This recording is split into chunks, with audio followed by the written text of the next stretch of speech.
법정 이자율의 1,000배가 넘는 초고금리로 불법 대출을 알선해온 일당이 경찰에 붙잡혔습니다.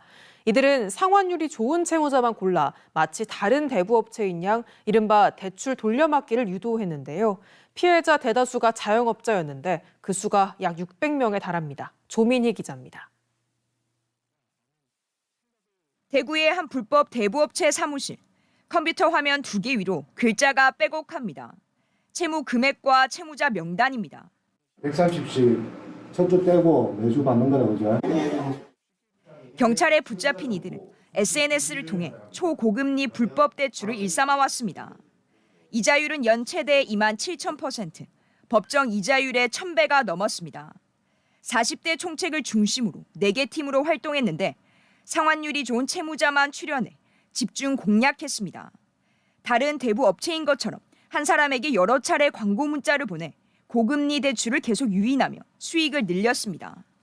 돈을 갚기 힘든 사람에게는 협박과 같은 불법 추심 대신 이른바 돌려막기를 유도했습니다. 텔레그램에서 이렇게 공유하는 이유는 뭐예요? 새로운 대부가기보다 그러면 그쪽에서 이제 다른 회사인 줄 알고 이제 쓰니까. 지난 2년간 피해자만 598명, 부당 수익은 약 60억 원에 달합니다. 피해자들은 대부분 자영업자로 정부 대출도 어려운 벼랑 끝 상인들도 있었습니다. 소상공인 자영업자 대출을 검색을 하다가 자구 소지를 비가 했길래 제가 상환을 못할 것 같으면 다른 업체를 또 소개를 시켜주는 거예요. 소개받고 상환, 이게 악순환이 계속된 거예요. 수익금의 60%를 챙긴 총책은 고급 승용차와 부동산 구입 등에 돈을 탕진했습니다. 통장을 잃어버렸다라는 식으로 이제 범죄를 은폐하면서도 매일 통장 잔고를 확인하고 매주 실적 평가를 하는 점에서 상당히 범죄 집단으로서의 체계성을 갖춘 것 또한 확인했습니다. 경찰은 대부업법 위반 등의 혐의로 4명을 구속 송치하고 26명은 불구속 상태로 검찰에 넘겼습니다. 경찰은 대부업체를 이용할 때는 등록 여부를 확인하고 불법 행위로 피해를 입었을 경우 즉시 경찰에 신고할 것을 당부했습니다. MBC 뉴스 조민입니다. 최근 은행 대출 이자가 인상되고 더 오를 것이란 전망이 나오면서 낮은 이자 또는 고정금리를 찾는 분들이 많으신데요. 주의하셔야 되겠습니다. 저금리 전환대출을 해주겠다며 속여서 돈을 가로채는 전화 금융사기 피해가 잇따르고 있습니다. 부정석 기자가 보도합니다. 70대 여성이 20대 남성을 만나 휴대전화기를 건네며 서로 신분을 확인합니다.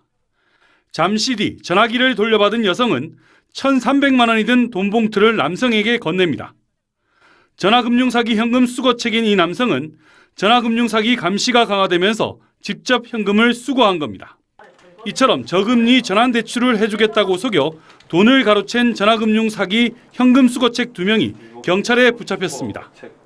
이들은 2, 3%대의 고정금리 대출 전환 문자를 제2금융권 대출을 쓰는 사람들에게 보냈습니다. 지원 규모, 보증단체, 대출한도 등을 작성해 실제 정부가 지원하는 것처럼 속였습니다. 전화가 와갖고요. 정부 지원금을 1.9%에 해주겠다 그러더라고요. 괴리라고 그러니까는 그래서 이렇게 믿었죠. 상담 전화가 오면 신분 확인이 필요하다며 휴대전화에 악성 앱을 설치했습니다. 그 후 기존 대출을 현금으로 상환하면 새로운 저리 대출을 해주겠다고 속였습니다. 이런 수법으로 경남, 부산 등을 돌며 지난 6월 한 달 동안에만 47번에 걸쳐 8억 7천만 원을 가로챘습니다. 앱 때문에 그 보이스피싱 조직들의 콜센터로 전화가 연결되게 돼 있습니다. 금융기관 콜센터와 연락을 하는 것처럼 이제 그렇게 속을 수밖에 없는. 경찰은 현금 수거책 2명을 구속하는 한편 최근 고금리로 이런 전화금융 사기가 더 늘 것으로 보고 수사를 강화할 계획입니다. 한편 올 상반기 전화금융 사기 피해액은 월 평균 511억 원으로 집계됐습니다. MBC 뉴스 부정석입니다.